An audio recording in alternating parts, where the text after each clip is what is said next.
Opisyal na ngang inanunsyo ang bagong yugto sa karir ni Marlo Mortel matapos siyang tanggapin bilang pinakabagong artista ng Viva Artist Agency.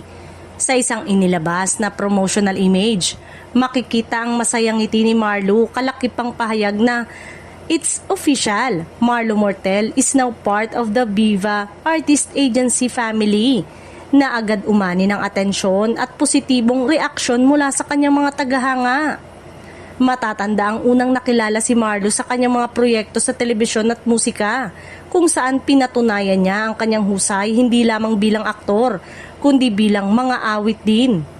Sa paglipat niya sa Viva Artist Agency, inaasahang mas lalawak pa ang oportunidad para sa kanya, lalo na sa larangan ng pelikula, digital project at live performances. Ayon sa mga obserbador ng industriya, ang pagsali ni Marlo sa Viva ay tila indikasyon ng career expansion at rebranding. Kilala ang VIA sa mahusay na pagmamanage ng mga artist at pagbibigay ng sunod-sunod na proyekto.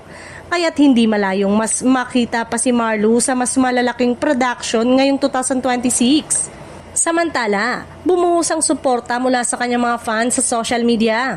Marami ang nagsabing deserve ni Marlo ang bagong tahanan sa Viva, habang ang iba ay umaasang muling mapapanood siya sa isang serye o pelikulang magpapakita ng mas mature at mas hamong papel para sa aktor.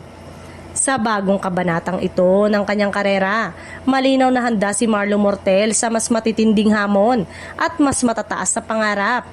Sa ilalim ng Viva Artist Agency, abangan ng publiko kung anong mga sorpresa at proyekto ang kanyang ihahandog sa mga susunod na buwan.